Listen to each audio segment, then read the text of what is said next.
Hello everyone and welcome to this video. So far in this financial model, we have completed our income statement except interest expense. Interest expense is the only item which is not done, which is not forecasted. So this is the item which will be the last item of this financial model. क्योंकि interest expense के लिए हमें date की requirement है, date के लिए हमें cash flows की रिक्वायरमेंट है, कैश फ्लोज के लिए हमारे को बैलेंस शीट चाहिए। तो ये आइटम सबसे लास्ट में आएगा। पहले बैलेंस शीट आएगी, फिर कैश फ्लो आएगा, फिर डेट शेड्यूल आएगा और फिर जा कर के कहीं हमारा इंटरेस्ट आएगा। तो इस आइटम को हम बहुत बाद में फोरकास्ट कर पाएंगे। अभी हम चलते हैं बैलेंस शीट की तरफ। इनकम स्टेटमेंट के बाकी सारे आइटम्स हमारे आ चुके हैं। अब हम बैलेंस शीट की तरफ चलते हैं। तो बैलेंस शीट में जो सबसे पहला आइटम है वो है cash. Cash will come from cash flow statement. तो ये भी अभी बहुत देर से आएगा। अभी हम बात करेंगे उन आइटम्स की जिनको हम फोरकास्ट नहीं करते हैं। जैसे कि अदर्स टाइप के जो आइटम्स हैं इनको हम फोरकास्ट नहीं करते।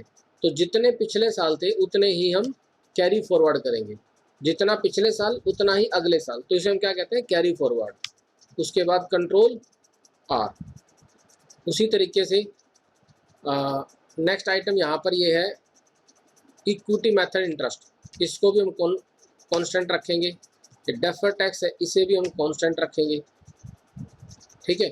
हर एक बैलेंस शीट में 40% के आसपास आइटम्स ऐसे होते हैं जिन्हें हम फोरकास्ट नहीं कर सकते या उनका हमारे पास कोई सॉलिड लॉजिक नहीं होता कि किस बेस पर इनको फोरकास्ट किया जाए।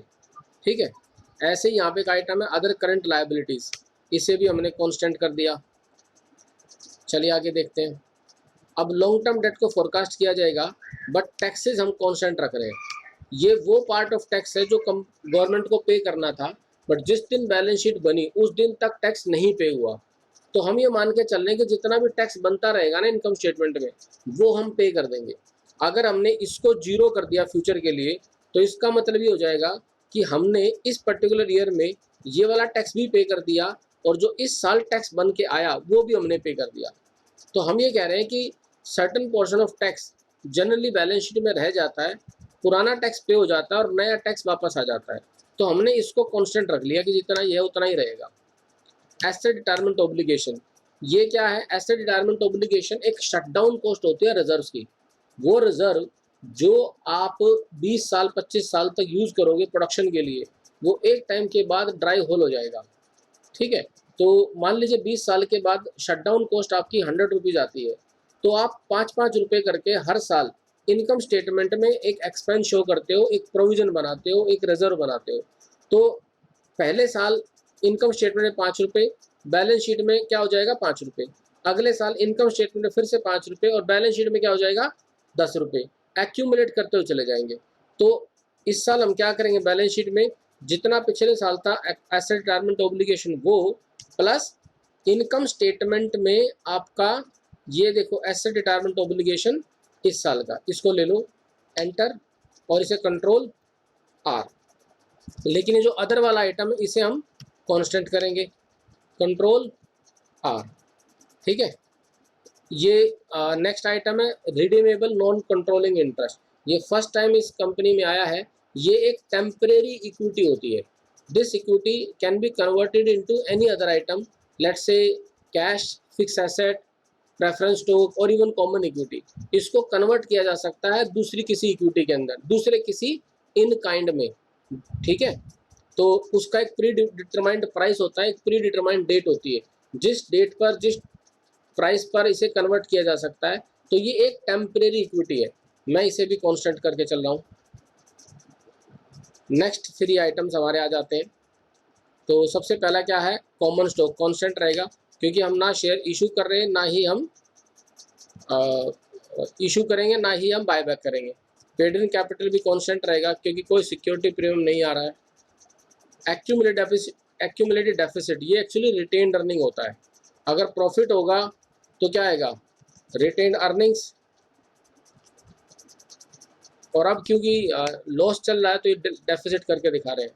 तो इक्वल टू पिछले साल तक का रिटेन्ड अर्निंग या retained deficit plus income statement से ये इस साल का retained earnings, enter control are.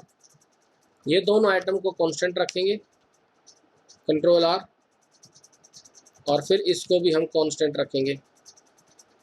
ठीक है, नॉन कंट्रोलिंग इंटरेस्ट क्या होगा, पिछले साल तक का non controlling interest plus income statement से इस साल का माइनॉरिटी इंटरेस्ट, दिस वन, इसको जोड़ देते हैं और माइनस करते हैं डिविडेंड।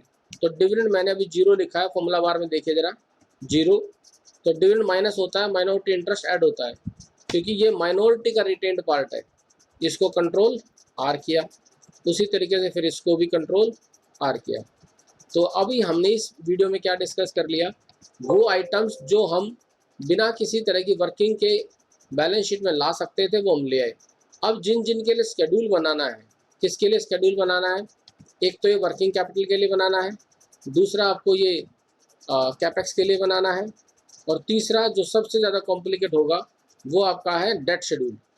तो अगली वीडियो में हम बात करेंगे कि कैसे आप वर्किंग कैपिटल शेड्यूल बनाते हैं। इस वीडियो के लिए इतना ही। Thank you very much.